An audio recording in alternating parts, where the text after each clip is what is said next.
प्यारे विद्यार्थियों, मैं Baldev Dakha, resource person from CBO Sujangarh, जिला चूरू, आप सभी का 21वीं सदी की नई तकनीक में स्वागत, अभिनंदन।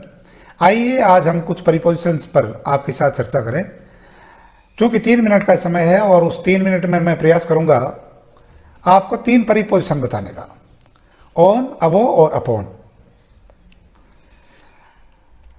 क्योंकि इन तीनों का ही अर्थ है ऊपर, लेकिन विभिन्न परिस्थितियों में ऑन, अबो और अपॉन का प्रयोग अलग अलग प्रकार से होता है। इस बात का आपको ध्यान रखना है।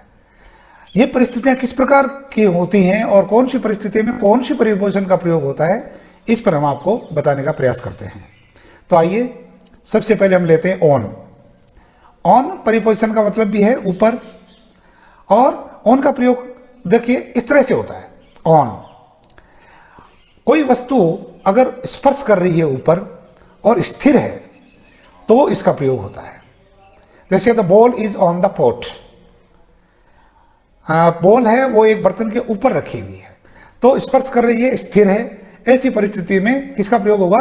ऑन का प्रयोग होगा। इसी प्रकार से देखिए the ball is on the pot, और आपकी पसंद को कैसे भूल सकता हूं, ये आ गया आपका मनपसंद जंतु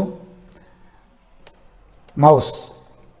ये देखिए the mouse is on the table, एक टेबल है और उसके ऊपर ये माउस दिखाया जा रहा है। तो ऑन स्थिति को दर्शाने के लिए इसका प्रयोग होता है। और चूंकि पहले हम आपको बता चुके हैं कि वस्तु ऊपर स्पर्श कर रही हो और स्थिर हो तो इसका प्रयोग होगा, ऑन का प्रयोग होगा। यूं कह सकते हैं कि ऑन का प्रयोग उस स्थिति में होता है जब कोई चीज सतह पर स्पर्श कर रही हो, इसमें ऊपर होने का भाव व्यक्त होता है। इसी प्रकार से अबो का प्रयोग भी ऊपर के अर्थ में होता है। देखिए अब की बार भी स्थिति ऊपर की है लेकिन थोड़ी सी भिन्न है। देखिए इसमें वस्तु तो स्थिर होती है किंतु वो स्पर्श नहीं कर रही होती है। अब आप देख रहे हैं कि एक व्यक्ति है और उसके सिर पर पंखा है और बीच में गैप आप देख सकते हो। तो हम कह सकते हैं कि द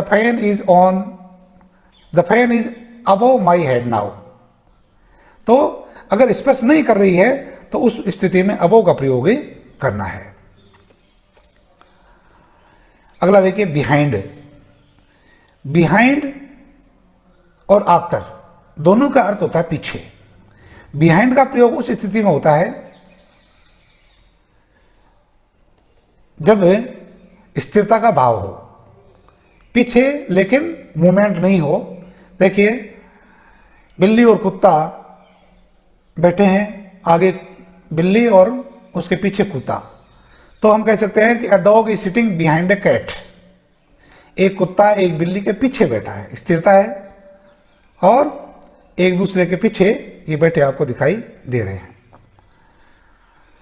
लेकिन अगर गतिशीलता हो पीछे के अर्थ में तो आफ्टर का प्रयोग होगा। आफ्टर का प्रयोग भी तब होता है जब इसकी क्रिया में गतिशीलता होती है। किस प्रकार से? देखिए you can see on the screen, 2 tiger आप देख रहे हो, एक टाइगर ए है और एक टाइगर बी है। Tiger B is running after tiger A. Tiger B है वो टाइगर ए के पीछे दौड़ रहा है। तो पीछे का अर्थ है बिहाइंड में भी और आफ्टर में भी, लेकिन का प्रयोग जो है वो गतिशीलता और गतिहीनता के अर्थ में होता है। इस बात का आपको ध्यान रखना है। इसी प्रकार से बिटवीन और अमंग दोनों के बारे में आपको और बता देते हैं। दोनों का अर्थ है बीच में, लेकिन बिटवीन का अर्थ है 2 वस्तुओं के बीच में और अमंग का अर्थ है अनेक वस्तुओं के बीच में। देखिए एक 2 टॉयज आप देख रहे हैं, इनके बीच में एक बैग है, खींचतान चल रही है। The bag is between 2 toys. Bag है वो 2 खिलौनों के बीच में है। तो 2 के बीच में अगर कोई क्रिया है तो बिटवीन का प्रयोग करना है। लेकिन अगर अनेक वस्तुओं के यानी 2 से अधिक के बीच में कोई स्थिति आपको प्रदर्शित करनी है के बीच के अर्थ में, तो अमंग का प्रयोग होगा। जैसे आप देख रहे हैं स्क्रीन पर बहुत सारे टाइगर्स हैं और बीच में एक फॉक्स घूम रही है। The fox is moving among the tigers. इनके बीच में एक फोक्स घूम रही है, तो इस परिस्थिति में किसका प्रयोग होगा? अमंग का प्रयोग होगा। आज के लिए इतना ही, विस्तृत चर्चा करेंगे। मैं आपको बता दूं कि दोनों विषय, अंग्रेजी और हिंदी, दोनों विषय में हम आपसे मिलने का प्रयास करेंगे।